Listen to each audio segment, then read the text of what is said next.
Hey, good morning, good afternoon, and good evening, depending on where you are tuning in from, or if you are watching us on replay.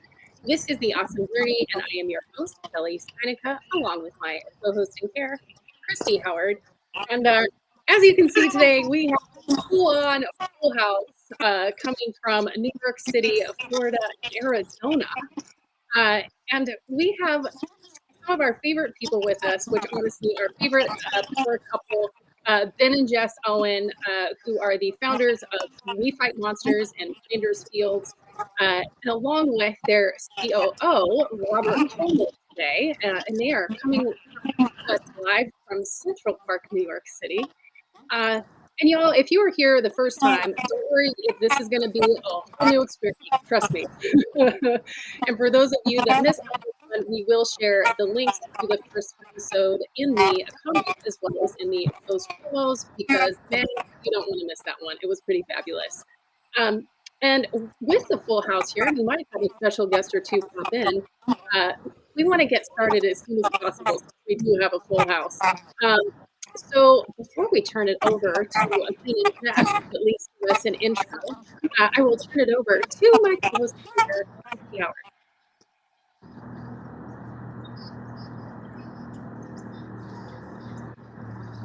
Hello? Christy? I can't hear you. I get that. I got that. My internet's all. I got it. My internet's a little funky right now.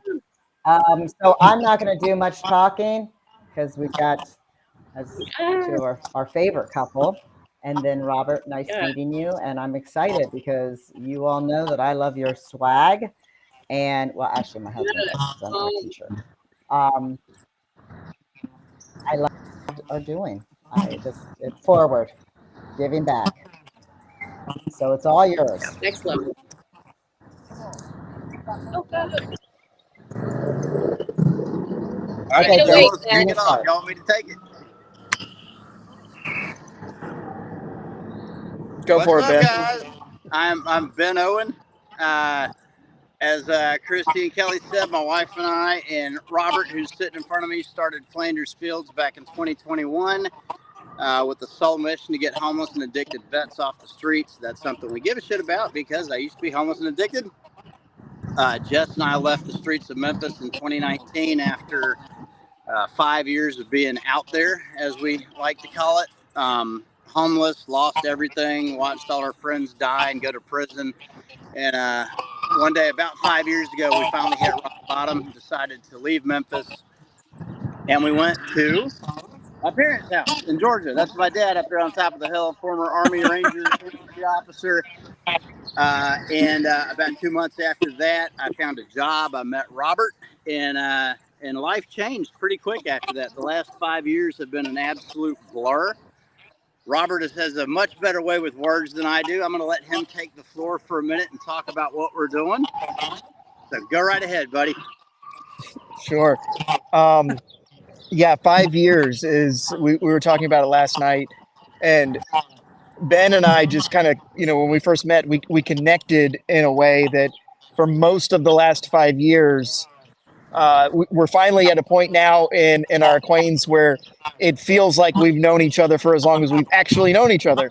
I felt like it's been 5 years the whole time, and you run into certain people in your life that you kind of have that connection with. And that's really what drew me into doing the kinds of things that we do, because to see who Ben is today and at the same time know the life that he and Jess were living as little as 5 years ago is an absolutely wild thing. And if he, as stubborn and bullheaded as he is, can, get out of that lifestyle and find renewed purpose and show others how to do it, then anybody can. And that's really what our mission's about. So we have Flanders Fields, which is where things started, because in the beginning we knew we wanted to tackle homelessness and addiction, but it's such a big problem that you kind of want to just carve off a chunk of it and say, okay, I'm gonna fix this part of it. This feels addressable. And through the experience, Robert, Yeah. How did you two meet? So Ben Meet to even came to start work at this. a company that Ben came to work at a company that I had been working at, and for the first year and a half, 2 years, he was one of the salesmen on my team, and that is just, you know, it's being in the sales role is always a hard environment, and Ben and I just kind of clicked. We worked really well together. We ran sales calls, finishing each other's sentences within the first month, right? Um, and then as I got to know him better and better and learn more about his recovery, that's when things started getting interesting and I wanted to know more. And I found out that they had been for, you know, the better part of a decade, even during their active addiction, helping others out of their own pocket. We kind of had this light bulb moment where we said, hey, we should figure out how to, you know, make that effect amplified, because the guy that they were helping in the beginning is now a disabled veteran in recovery, an amputee that is just providing a stellar example out there for others. And we just want to see more of it. There's too many veterans that we're losing every day to undiagnosed PTSD, to untreated traumas, to moral injuries. And that's really what the Flanders mission is about. In the process of, you know, trying to identify homeless veterans on the street, you run into a lot of non-veteran homeless, right? And because God burdened our hearts with an inability to kind of sidestep people that are in, you know, obvious need right in front of you, that's where We Fight Monsters came from, so that we can try and address those populations as well. But it's the same team, it's the same mission, it's just serving a slightly different population. We're doing all the same things, providing housing and providing purpose, most importantly. Love that. And can you two share a little bit about, because I think what you guys do obviously is incredible. I mean, I need a top fan badge on Facebook, is just what I'm saying. But I love what you guys are doing, but explaining a little bit about what you do in the sense of on the ground, because you're taking those cash houses and putting them into hope houses. Explain to people what that process looks like and what it is, because that's, and how it's changed immediately, specifically in Memphis. The crime on that, you know, the most dangerous street in Memphis, you guys changed dramatically. Yeah, definitely. So, you know, Jess and I, when we were out there kind of towards the end of our addiction, or really not even towards the end of it, the whole time we were out there, we didn't want to be. You know, we were begging God to get us out of there, just get us out of hell. And one day we'll come back for everybody we left behind. That was the promise, the prayer that we said. It was our foxhole prayer. I mean, we meant it. We definitely meant it in the moment. But kind of as people tend to do, when God held up his end of that bargain, we kind of walked away from ours and forgot about it for a couple of years, until Robert really pushed us to, let's do this thing with Flanders Fields. And, you know, it was kind of one of those all roads lead to Rome situations. Everything started pulling us back towards Memphis as we started the Flanders mission. And eventually it pulled us back to the same trap house where Jess and I were almost murdered more than once. And through the process of going back to that house for the people we had left behind, we started realizing that it wasn't just vets on the streets of Memphis that needed help. It was everybody. And so we, like Robert said, we don't have the ability to just look the other way and ignore, you know, women and kids out there suffering just because they don't have a DD 214. And never in a million years would we do that anyway. So we stood up We Fight Monsters, and it was just a bizarre series of what I can only describe as ordained events. We were able to, well, one trap house that I was almost murdered behind before I met Jess ended up kind of in a state of flux as real estate ownership goes. And essentially the dope boys and the carjackers were squatting in this house using it. We were able to, through an employee that I had maintained contact with from over a decade ago, who is involved in the real estate space today, we were able to get ownership of that house for free, basically. Now it needed, you know, $150,000 renovation, but we were able to get that house and shut it down. And that kind of sparked an idea we went back to the other dope house, the one on Woodward Street, and started talking to the dope boys that were running it, telling them what we're doing in South Memphis. And we had helped family members of theirs who were prostituting or addicted get off the streets, get into treatment, and live a better life. And they liked what we were doing. And we were able to essentially come to an agreement with a street gang in Memphis that we're going to buy this house from the guy you're basically leasing it from, and we're going to shut it down. You're not going to sell dope here anymore. And all parties pretty much agreed to that except one or two. One of them shot the other one several times. We laugh about it because he's alive. And the one that did the shooting went to prison, but everybody else was on board. And so, yeah, you mentioned the effect it had on crime. It was instant. It was immediate after that shooting. I mean, we boarded the house up. And after the shooting, there was one last violent crime that took place after I bought the house. But yeah, instantly, Melrose Street has had zero police responses that we're aware of at all in the last year and a half. Woodward Street has had some police activity, but no real violent crimes taking place, and certainly no selling of drugs. And definitely no, they were running a chop shop on Melrose. That's over with. We put a stop to that. And you do see the crime shifts from one place to another. That's expected. We knew that was going to happen. Right. But I don't think the dope boys anticipated the other half of our equation. We're not just closing down the house. We're trying to get as many of those addicts, veteran or otherwise, we're trying to get them into treatment. So we're removing the customer base from the equation. And what ended up happening over time was that new trap house they opened up with, they weren't getting near the volume to justify the risk they were taking to sell dope out of a new house, and it shut down. So do you work closely with law enforcement as well now that you're cleaning it out, or no? Unless I'm going to put a caveat on that. I don't work closely with law enforcement when it comes to gang activity or drug dealing or any of that right now, because we want to see all those people get better. When it comes to a child predator or child sexual abuse, anything of that regard, yeah, we absolutely coordinate with. I'm not going to name agencies, but you're going to prison. If you mess with children and we know about it, we are going to make sure you get the maximum penalty under the law. Amen. Oh my God. Amen. And we talked about this a little bit before we came on and I know I said this on the first episode about, I love what you guys do so much. And it's so important because you're really shutting down these businesses. I mean, truthfully, and trying to stop the problem before it gets too deep. But this is a local grassroots reach of what you're doing. But so how does this apply, to the rest of the country? Why do people want to get involved, and how does it help by them getting involved? Because I do personally see this being everywhere. There's a need in every state across the nation for what y'all are doing. Yeah, 100%. And you ask a great question. Why should anybody give a shit about what's happening in Memphis, Tennessee? And the answer to that's really simple. The number one killer of Americans in the last 2 to 3 years, I think, ages 18 to 45, has been a single substance, fentanyl. Yep. A single substance killed 100,000 young Americans in 2022. So this matters to everybody. All right, this is a problem that affects literally all of us. Now, does me shutting down a dope house in Memphis, Tennessee affect you? No, it doesn't necessarily.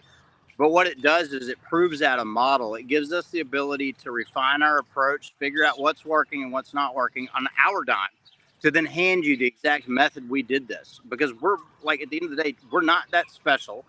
Anybody that has enough give a damn and some resources can do this in their own city. And so we've seen two of the worst streets in America's most violent city become almost crime-free in a period of a year. That's staggering. If we can do this in the worst city, on the worst streets in the worst city in America, this can be done anywhere and everywhere. And so I think this is something that matters to every single American. And it's not just the addiction, right? We've stopped sex crimes, violent crimes, property crimes. Like I was telling you, there was a chop shop being run on one of these streets. So the net lift on the entire community is staggering when you get rid of these trap houses. They're called trap houses. It's a house where dope and women are trafficked and sold. They usually are tied in with car theft and all sorts of other things. We were meeting with the Brooklyn DA's office earlier today, and the number of crimes they see go back to these hot spots is staggering. Even financial crimes, white collar crimes, they all have their roots back in these. Well, the houses are really the drivers of instability in entire communities. And so if you get rid of them, most of the bad actors, you know, we call them bad actors. They're, at the end of the day, they're not bad people.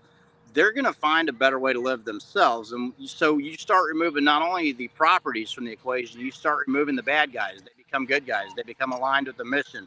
Not in all cases. You know, I told you about your one that went to prison, but a lot of them do want a better way of life. They were raised by the streets, and to them, the way they're making a living isn't, it's not something they want, but it's not something that they're afraid to do either. And so when we give them a better way to go about doing things, we've seen most of them grab that extended hand, just like the addicts and alcoholics are grabbing that extended hand to get help. Yeah, love that. And, So I was just going to say, to expand on that, for people who are listening, you know, of course, you know, there's different levels of how people can get involved, and definitely donations. And they really do, you guys have the rad swag. They're coming out with new stuff all the time, and we'll share the links to that. 100% of the proceeds goes to funding both of these organizations. But what if I'm someone somewhere else, Ben, who is like, I want to be boots on the ground, man. I want to do this. Like, what should they do? Or So maybe we welcome boots on ground volunteers. In fact, we need it. The biggest expense we've got in doing this work is labor, is paying labor to do, you know, because we need skilled labor for some of these renovation projects, and it's expensive. So if you've got a skill set like carpentry, plumbing, electrician, or even if you're just willing to come swing a hammer and do demolition, we love volunteers coming out there. And it's not just the home renovation you get to take part in. You get to see how we're doing this, how we're building alliances in the community, how we're forging relationships with people that most of society would deem bad guys. And, you know, it very much is a public-private partnership. You asked about law enforcement. I don't coordinate with local law enforcement. And the reason for that is I feel like almost everybody we encounter is redeemable, whether they're a criminal addict, it doesn't matter. I want to see them get better. We do coordinate with the courts extensively. Incarceration is not going to solve addiction. It's not going to solve human trafficking. You can't prosecute your way out of either of those issues. And I think I said this last time we were on your show. The war on drugs has been an abject failure no matter how you look at it. Oh, yeah. What we're doing has been an absolute success, an expensive one, but it's been an absolute success. And so if you want to come out and get boots on ground, get your hands dirty and learn how we're doing this, we'd love to have you come out. We can even sit you down with some of the court staff and the judges and, you know, the people that we work with in the community. A lot of community leaders are coming alongside what we're doing too, because this works and it makes Memphis better for everybody. You've got this huge, and Robert can explain this a lot better than I can with his professional words, but you've got a huge untapped pool of labor in Memphis that's essentially a drain on the economy right now, and we're trying to plug them back in. Robert, you want to talk about what we're doing with the workforce development? Yeah, I want to interrupt. I apologize. Yeah. But so let's say, I mean, I have homes in Spring, Texas, and Spring in the Houston area is huge on trafficking. And you go up and down the freeway, they're little hotels. Let's say I don't want to go to South Memphis and take care of that town. How would I say, you know, get the community, the church, or whatever, and say, let's grab a neighborhood that we're seeing there's a lot of issues. How would they come to you to get the blueprint, or how would somebody, and I'm going outside the box and going proactive of saying, hey, I might not, nothing against South Memphis, but I'm in Houston. It's worse there. How do I get my hometown? Yeah. Yeah, well, I think the Ben just was talking about, you know, the fact that we want people out there, you know, volunteering. And I think that's where it starts, because I can give you an instruction booklet and all of that, but it's not going to teach you the way in person will teach you. Understanding the nuance of how to have the right conversations about how to approach people in the correct way to make them not feel threatened, to make sure that you're actually reaching them on a level that is going to create that difference in their lives. That's something you can see in the way that, you know, Ben and Jess and a lot of our local volunteers in Memphis operate. And it's something I learn something new every time I come into town there. And so I would say the best way to do it, come and see what we're doing. Watch how it works, because it's going to do two things. Number one, it's going to answer your question of how, and number two, it's going to kindle the fire in you that makes you want to do the right thing in the first place. Once you see it in practice, you know, we talk about ending addiction, but really this is more about supplanting a bad addiction for a good one. Because once you start doing this kind of stuff, it's really hard to stop. Would you all, like, one of you go to that town to help out? 100%. Yeah. Start it When we and can stuff find, like that? if there was time, like that's the biggest thing. You know, I'm 18 hours a day. Robert's running day-to-day operations at Black Rifle. This costs us a ton of money. And so, yeah, if I happen to be near a city like Houston, we've done work in Houston. So I've actually got people I could introduce. If you're being serious, like if you want to actually do this in Houston, I've got the people to give you to do it in Houston with. In a lot of cities in the U.S., I have. I'm thinking for everybody else. I don't plan on going back to Texas. I got Yeah. but they're not in. I mean, nothing against, but I'm just saying that they're not. I living there. I saw. Oh yeah, it's I atrocious. saw it. 'Cause Yeah, I was no, like it's at high bad. school, I just saw it. Yeah, we're absolutely willing For to everybody else travel. listening. We're absolutely willing to travel anywhere to show people how to do this. It's just if we're self-funding that trip to do it, it's one that takes away from people we're already serving, and two, it honestly would be better if they could come see it in action where we operate first. I would definitely come to somebody else's place and show them how to do what we're doing, though. I would love to do that. Yeah, That's actually it's the ultimate goal. We have a question. It says, "What does the time frame look like? 30 days." I mean, so yeah, I think we've done this a couple of times in the last 2 years where we've, you know, kind of had this, you know, very unstructured event of sorts where we get a lot of volunteers in town at the same time to go out and swing hammers and build some fellowship and actually show them how things work in this process. And so it's been, we've done one that was, you know, a week long. We had some that were, you know, 4 and 5 days. But I think in that time frame, you're going to get enough exposure, because the biggest thing that you got to understand is that, you know, Ben just mentioned how much of this takes our own funding right now. Once you start down this path, you got to have the understanding of the commitment that it really is going to take. And coming to us and seeing that in person is probably the biggest value add for anybody who wants to implement this in their own geography. You're really going to need to understand firsthand what it takes from your wallet, from your heart, from your mind to make it all work together, because it is far more than any of us ever anticipated, but it's also far more fulfilling than we ever thought it would be. what about a government grant?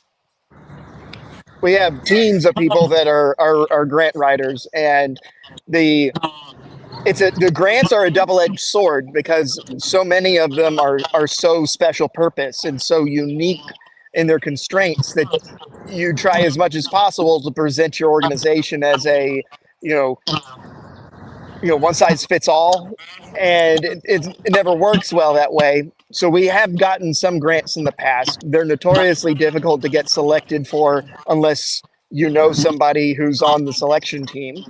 Yep. And that's why we've relied on, you know, the kindness of good-hearted individuals, the kindness of strangers through our grassroots donation program. That's what's kept all of this going, besides what Ben and I contribute individually. So you have to be able to understand that that's a long process to get government funding. You're far better off once you figure out that, okay, if you know your local area very well, you can find a lot of groups of successful people there that, you know, see the bad parts of their hometown and they want to do something about it. And then you've got to figure out how to be that conduit, how to make the connection between that desire to do and see better things in your hometown and being that person of action who goes out and makes it happen. We can all sit around a table and talk till we're blue in the face about it, but that doesn't go near as far as just putting out your hand and saying, "Here, let me help." That's why we have those bracelets, right, Ben? The Isaiah bracelet. Yeah, the Isaiah bracelets. Send me. Have you thought about doing like events, like getting people to do events? We've done, like, we did a Christmas event. Here's the issue: the way our brains work, if we're spending organization money to throw an event, it better be helping people. So Yeah. like our events always cost us money. We don't raise money. When we have You got events, the, you got the wrong person to do that then. Because yeah, I've we're done 2 feeding the events for homeless out there. nonprofit. Like we did an event at Christmas last year, I think, Thanksgiving. and Thanksgiving. We distributed thousands of toys, and we're just giving away money the whole time, and that's fine because that's what we want to do. So I mean, like an actual fundraising event, a gala, like.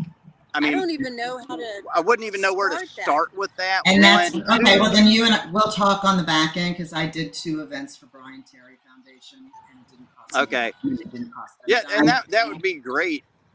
We'd love to do that. It's just that, you know, trying to find the time to plan that. I wasn't exaggerating when I said we're all working 18 hours a day, 7 days a week. It's, you know, there's really not a lot of time. I wasn't saying that you would have to do it. Yeah, and You're the right person to do it. Yeah, I want to remind everyone too, they all work. Like this is what they do in their free time. This is not what they do for a living. They actually have to raise funds by having jobs so that they can afford to do these things. And kind of to go off what Robert alluded to is this is, you know, this is now their addiction, you know, quite a healthy addiction going into. Ben, one of the things that you said previously, and I've seen you say it on others, that I think is such an important message for people is talking about, you know, for people to run towards something that breaks your heart. If you'll share that story. Oh yeah, I've always said this. If you, everybody, all human beings, we've got something built into us that breaks our heart. Like we can't stand to look at it. You know, you want to change the channel if it comes on the TV. You know what I'm talking about. You know, and I think for me, Jess and Robert, it all happens to be the same, and that's seeing kids suffer. So my advice to anybody, find that thing that breaks your heart and then run towards it with everything you've got. Find a way to make a difference in it, no matter how small. The more you do that day after day, you're going to find that you're not alone. You got a lot of other people that want to make a difference in that same thing too. And that's kind of how we accidentally discovered this methodology that we're using to build teams wherever we go.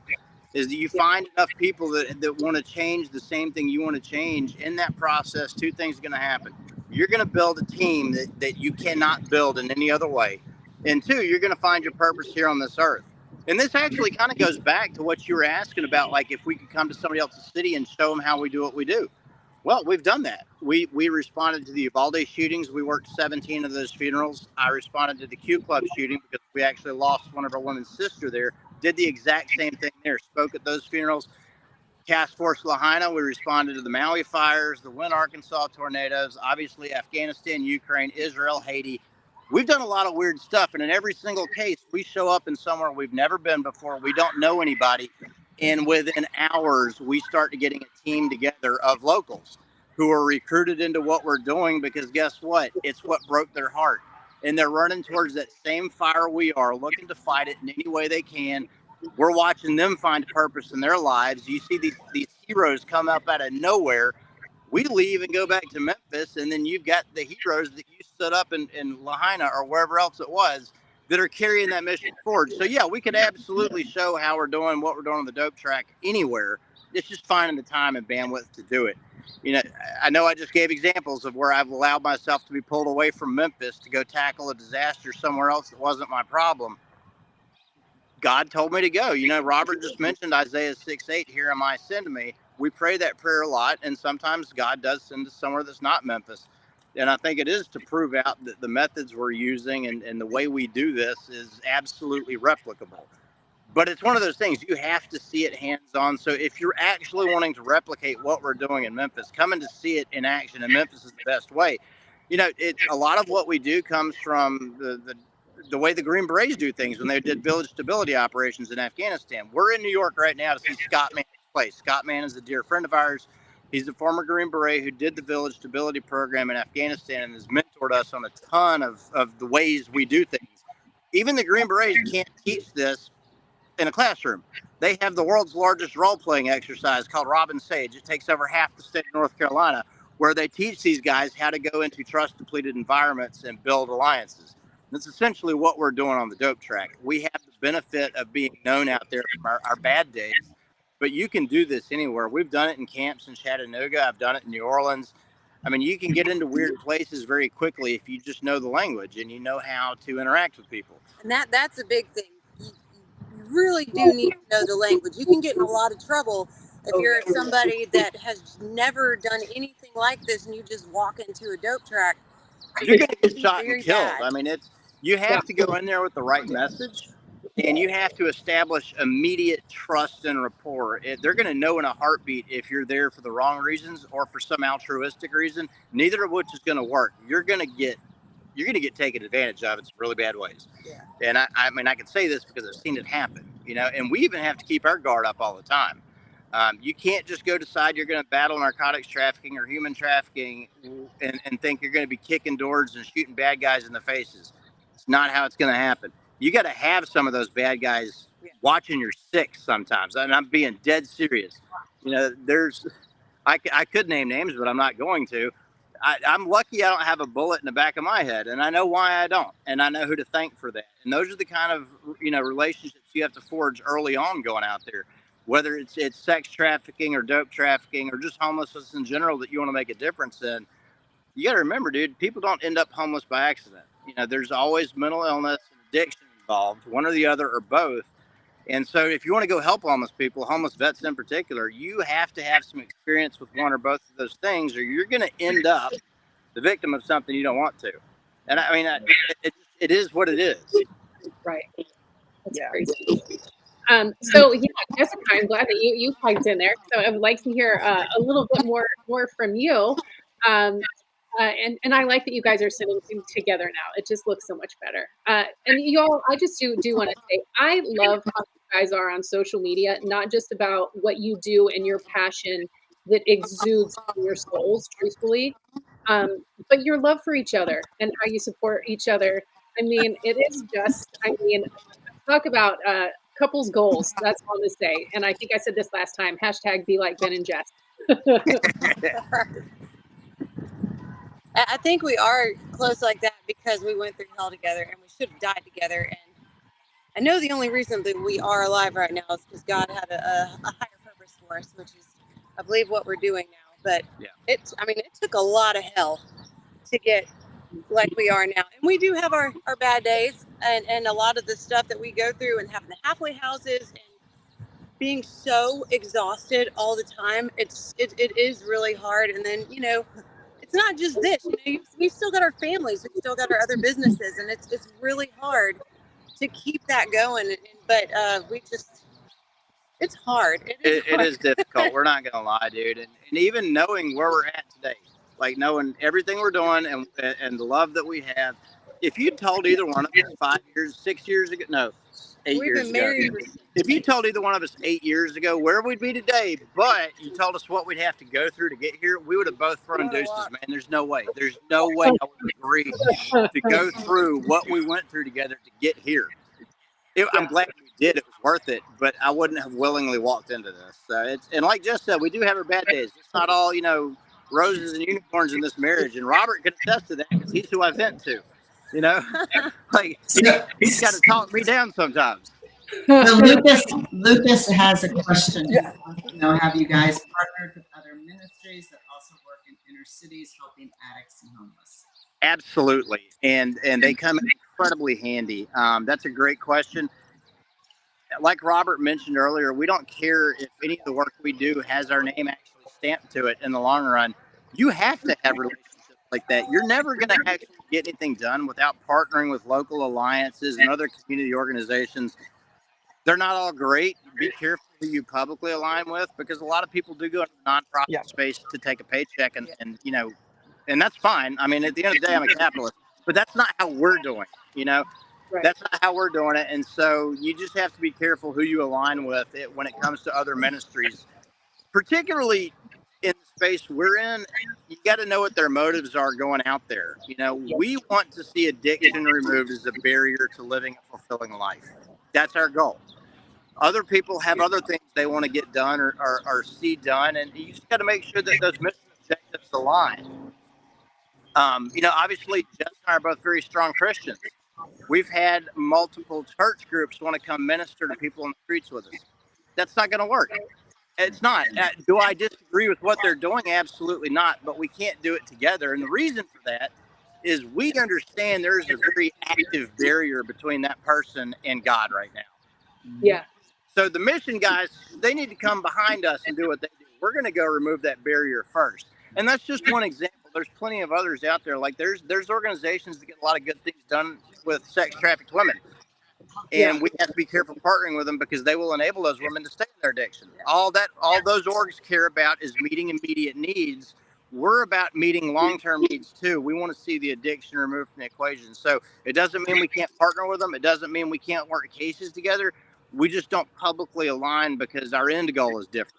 Yeah. Well, plus you understand, you've been there. We've lived it. You've been there. So you understand the lifestyle, you understand the walls, you understand, like, you don't come Bible thump me right now.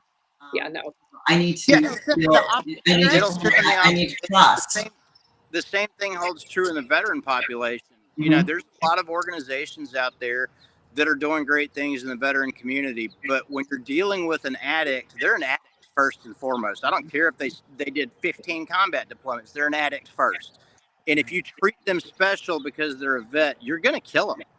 You're going to kill them. Veterans recover just like everybody else. And so that's just yet another example of how you got to be careful who you're partnering with and making sure the mission objectives align. We're here to see vets get sober and back on their feet, become productive members of society and become leaders again. And we do that by removing addiction from the equation. We're not here to make them feel special for having served. Right. Love that. And just for maybe the audience to share, and y'all can decide who wants to share, is to share a story of someone, because I think that's always so special because people can relate to an individual. Robert's got one. Or which story? Pick one. You're good at storytelling. Hell, dude, we got one right here. Right? Yeah, that's kind of what I was thinking. Come here. I got you a story right here. Hold on. Love it. Go sit with Robert. One hell of a story. This man has kept me on the earth. I'm not even gonna lie. He hates cameras. He hates speaking, but he's got a story. Oh, I love it. But he loves you. I think he needs to sit with Ben because my audio won't connect for him. Here, I'm gonna switch. But yeah. Come sit with Ben. You ain't got to tell your whole story. Here's how we're gonna do this. Okay. All right.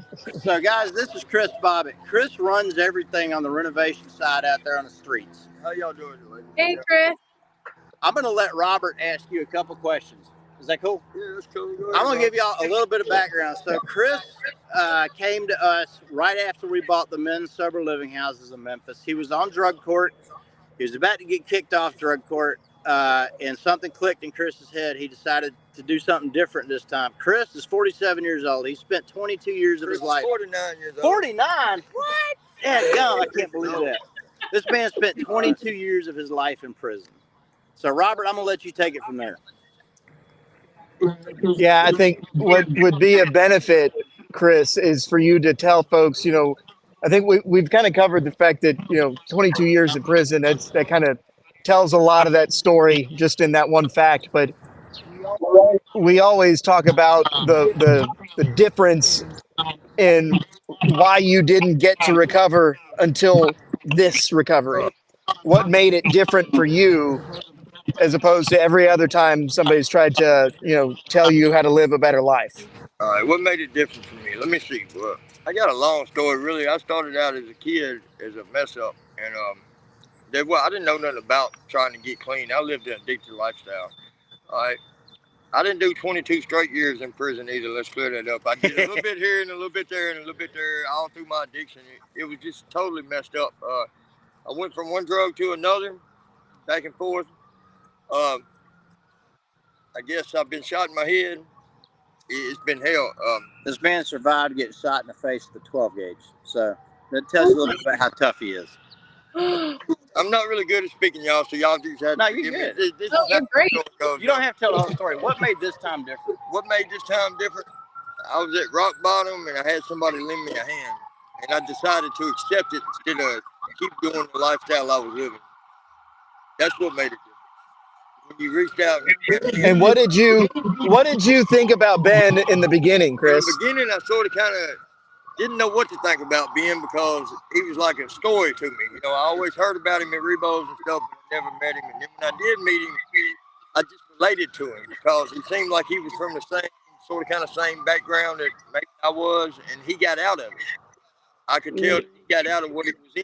So I looked up to him, sort of, kind of, because I wanted what he had, you know, to be able to get out there and do it clean. And he got plenty of wisdom, man, but the drugs held me down. What made it different was him and God, and my willpower to surrender. So, can y'all hear us over these sirens? Yeah. You're in New York, of course there's sirens. The whole Yeah. thing is there Yeah. are earth angels, and Amen. many of them are very tatted up. This is one of them right here, though. I'm telling y'all, Absolutely. this man has saved our whole mission. He's reshaped it.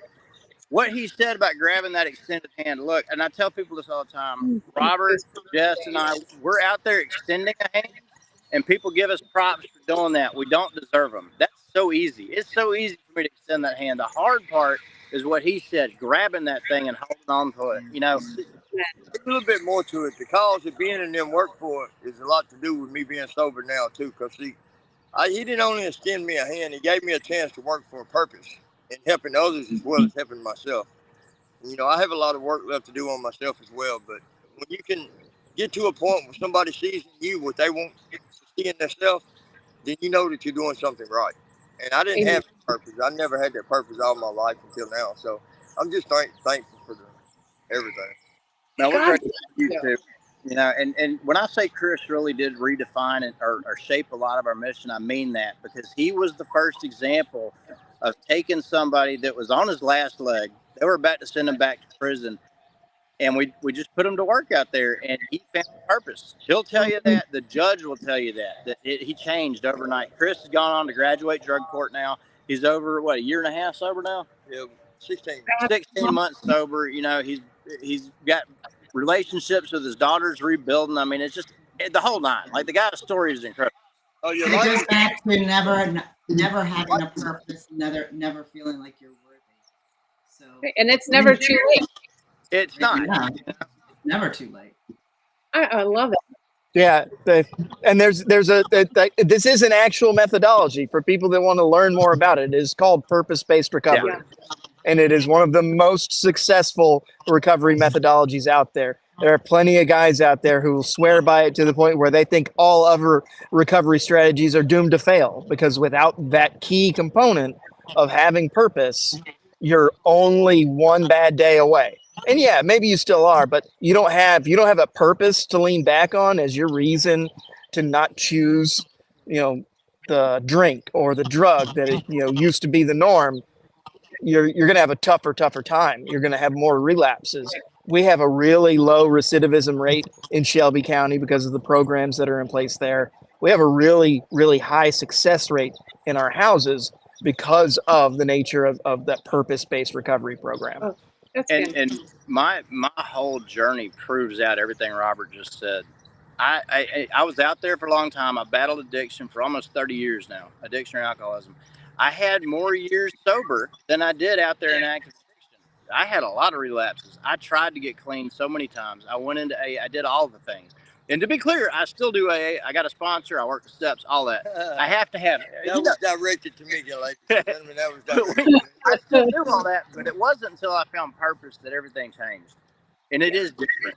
And yeah, I am still one bad decision away from being back out there, but you know how hard it would be for me to choose that, to make that bad decision actively with everything I've got going right now. I have a reason to get out of bed every day. Chris, he'll tell me all the time, he's got a reason. The work he does matters. Like, we're actually making a difference in people's lives. And if that's not reason enough to put the drink down, I don't know what is. A big difference is you can look in the mirror and find yourself again, man. I mean, you lose yourself when you're doing drugs and alcohol. Well, you said you was in it off and on for 30 years. I was in my addiction for 36 years. All right. And I finally got to where I prayed and asked God to take my will away and make it His. And then I followed positive people like being and people that's in this situation, what we're trying to do. I mean, it's a great cause, and I just hope it takes off for everybody. And everybody sees what I see. You know, you wish you could reach out and touch them on the shoulder and just say, hey, this is what's going on, but it don't work like that. You have to groom them into it. You have to baby them sometimes. You have to let them know that they're not a piece of shit, that you look at them in a different way, that they have potentials. You know, things like that. That's what they done to me. That's what they did to me to help me find myself again. It was great. So Robert, I have a question. I ask these off the chart questions. Have you ever had any issues with addiction or the friendship? No, not in the same way.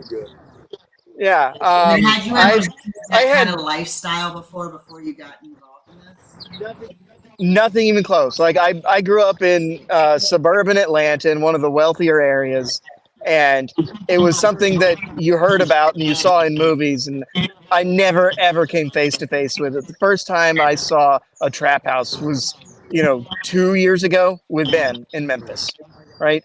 I never had any exposure to it, and as a guy who has that background, very I'm a Catholic school kid, Eagle Scout, very clean, prim and proper upbringing, and then you step out into Memphis. It was very intimidating for me. I was so nervous going into that environment, knowing the sorts of stories that Ben had been, kind of making me worry about for the last year prior. But after being out there and just seeing the dynamic of how people communicate there, I feel comfortable walking in just about every neighborhood in the nation now. Like I'm not scared anymore. And it just took being there and walking in those places to understand the sights and smells that these people would deal with on a daily basis to create that connection to where they're not scary anymore. I mean, some of them, yeah, maybe some of them still are scary, but as a group, they're not this other thing anymore. They're people. Yeah, because you're understanding that they're just human beings and they're just in a dark place. Yeah. Yeah, amen to that. Yeah, they're all God's creatures. Yeah, right. Amen. And I just want to reiterate full background. Yeah. I mean, just one of the things that Chris said that just reminded me of several other things that I've heard other folks that have struggled through recovery talk about and being in and out of prison in their life journey is because they never saw someone achieve outside. They never saw someone get to the other side and land there. And once they saw it, it gave them hope that they could also be there. And that's exactly what that feels like right there. And beautiful. I mean, this is why we love doing the live so much. We couldn't have scripted that if we wanted to. I mean, Chris, God bless you, man. And congratulations on your sobriety, your purpose, and for what you're doing to help so many others, because that is just truly a blessing and a gift to everyone around you. That's just amazing. Thank you. I'm going to continue to do so as well. I strive to be a better person here today now instead of being the junkie that was out there throwing his life away and killing others at the same time. That's what I prayed for God to take me away from the drugs so I could quit killing me and the people I love. That's what he did for me. He let me meet Ben and Jess, Robert, the We Fight Monsters crew. I mean, I'm diehard We Fight Monsters, so that's just that's just the way it is. But look how much this dude has to give back to society, man. And that's, okay, he didn't do 22 straight years, but collectively 22 years in prison. If he had done that same thing just a few miles south of the Memphis border in Mississippi, they would have put him away for life. They would have careered him out as a career felon, and they would have given him a life sentence. And that's not the way to fix it. Look how much this man has given back to the community already. It's just a year clean. Imagine what he's going to do in 2 and 5 years and 10 years. And if you look at it like this, if you put someone in the penitentiary, they go in there with the same mindset they left the street with. And the only thing they do is come out with the same mindset, the same lifestyle. And they don't know any better. They don't know that, hey, if I just slow down and get a job, take my time, and try to make myself better, that it'll work. Instead, they go right back out into the streets of doing the same thing over and over again. So that's how I was anyway. Yep. And then, like I said, I met them and everything, just with God's help, everything. Yeah. That's incredible. And it is, because the recidivism rate, when you look at all of that, and of course, this is the business nerd in me, looking at all those statistics, it's like, this is an epic fail of a business model, but nobody does anything to fix it. So, and you're right, like what an absolute crime it would have been for Chris to be in prison for the rest of his life, because the world would be missing out on this. I mean, yeah, that's the perfect example of what I mean when I say that Memphis is a huge pool of untapped human capital. There is so much value present there that all it needs is purpose. Yeah. And if you can be that conduit to connect purpose to those people, you're going to revitalize whatever community you started in. It's just going to happen. Yeah. You got to stick with it. Oh, amazing. And I know, I mean, first of all, I can't thank you all enough for doing this from the park while you're all out there for your event, which is incredible. And we're just so blessed and honored, I mean, to have y'all. But as we are coming on top of the hour, because I want to be very respectful of your time, again, because we appreciate you taking it, is just kind of going around for sort of last thoughts, and then, you know, Ben or Robert or Jess or whomever wants to say where people can go to connect with you. We'll share all that contact information and how they can help your mission. I want to let Robert and Jess close us out today. Robert, you want to go for it? You got to close it? It was nice to meet you. Y'all have a blessing. Thank you, Chris. Oh my God, I love it. Ladies, we love y'all. Thank you so much for bringing us back on. And seriously, anytime we will come back. I've already gotten a date. I'll text you on it. I've got a date for you guys. I'll text you on it. Hey, there's the man. So I think the thing that I want to let people know as kind of closing thoughts here is that the most important thing you can do if you're trying to be, you know, that person that does better with themselves than you know, leaving a place better than you found it, understand where you are sending your donation dollars, right? There's lots of charities out there, and Ben mentioned earlier that, you know, he's a capitalist, I'm a capitalist, but there's a lot of nonprofits who exist purely to be the middleman in an exchange of goodwill. And you want to identify those before you actually click that donation button. So many of them don't have anybody under their own roof that is actually boots on ground. Yeah. They're simply evaluating other people's efforts and then taking a percentage along that path. So do your homework before you make a donation to anybody is the, you know, number one advice I could give anyone who wants to actually get out there and make a difference. We all start by being charitable, by giving it at church, by giving at the grocery store cash register, by, you know, following people and commercials that we see. Do a little bit of homework, and you'll be surprised at how much further your dollar will go when you actually put it into the hands of people who know how to affect real positive change with it. So yeah, do that. That's my challenge to everybody in the audience this year. With your donations, just, you know, be a little more cognizant of the implications of where you're spending that dollar. And if you want to contribute to us, we don't take salaries here. And that's our ethos, that, you know, we've got some paid staff, right? Folks that are earning their living for us, but nobody in the executive team, nobody in the administration is taking a salary. We're here because we want to be here. We're here because the work's important enough to say, I don't need to get paid for this. It just needs to happen. Amazing. And then how can people donate, Robert? Where would they go? FlandersFields.org/donate. Or WeFightMonsters.org/donate. Those are our two main channels where a lot of our donations come in. We also encourage you, you know, when you make a donation to a lot of places, you have no idea where that is going. If you follow us on social media, on LinkedIn, Facebook, and Instagram, you'll see we're posting all the time about the things that we're actually doing on the streets, on the ground.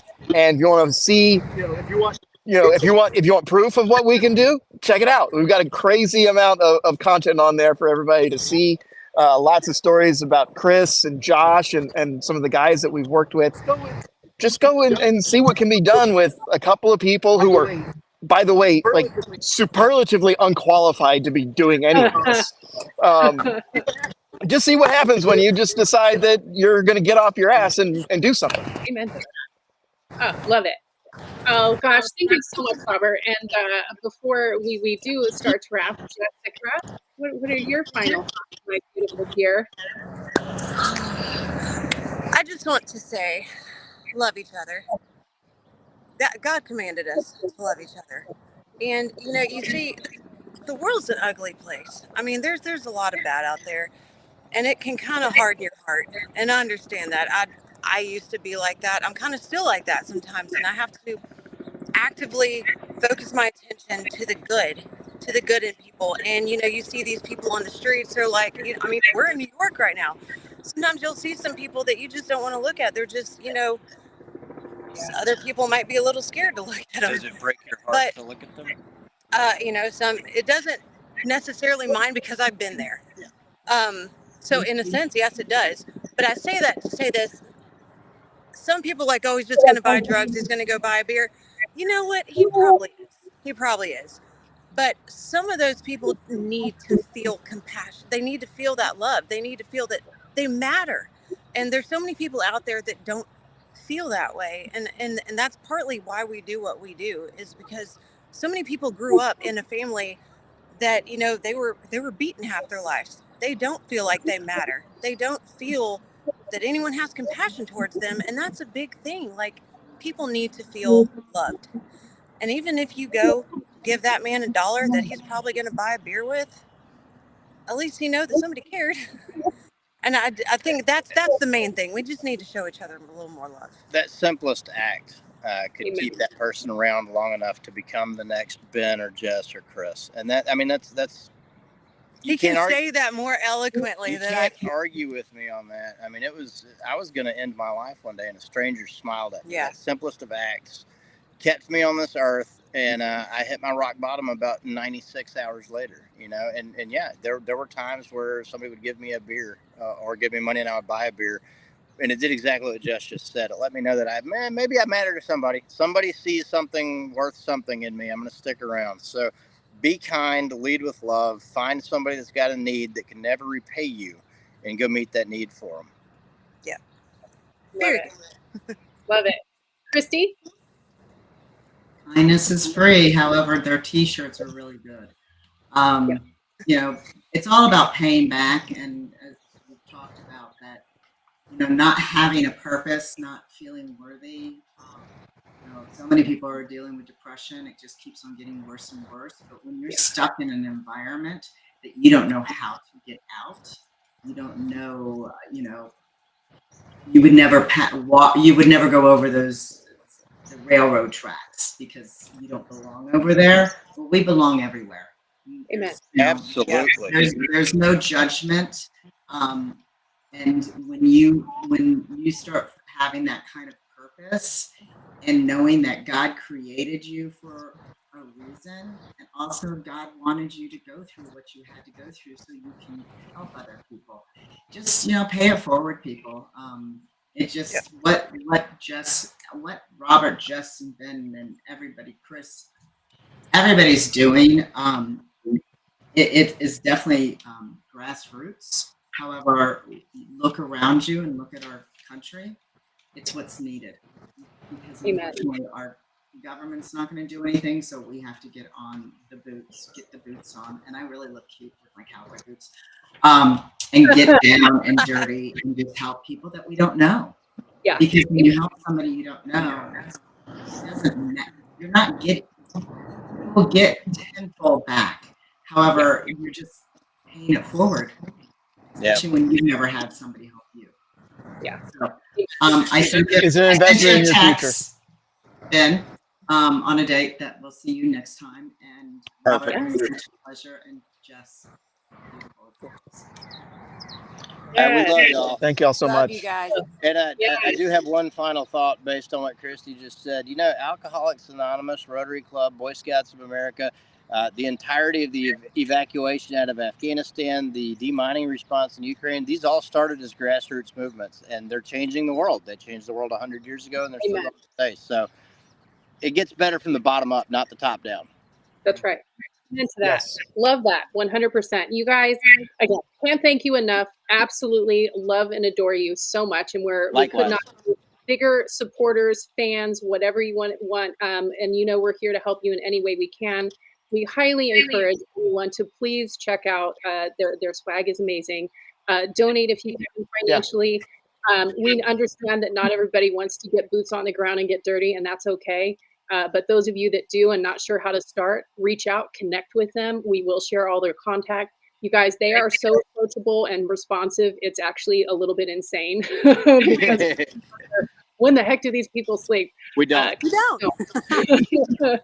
because they are helping change the world, and they are proof that when we put our minds to something and how we can figure what our purpose is to help one another, that we can make a huge impact. And they are proof. And I want to remind everyone that they got sober in 2019, and it's 2024. And the impact that they have made across this great nation and beyond, in different tragedies, but then in the local grassroots reach to help their own communities is just incredible, and a blessing and a gift from God. And I'm so grateful for Chris sharing some of his story. What an angel, for real. I mean, good Lord, what a blessing. And I've seen him in some of your posts. And you guys do follow them on social media. They do post their stories. They have the most raw, real posts that share their own personal vulnerabilities and continued struggles. And then, of course, the beautiful love between Ben and Jess, and their little banter is freaking fantastic. So, y'all, until next time, we thank everyone for being here with us today, and we look forward to seeing you next Tuesday at 1:11 p.m. Eastern Time. And remember, we're all on this journey together, and together, we really do make it awesome. Have a great day, everyone.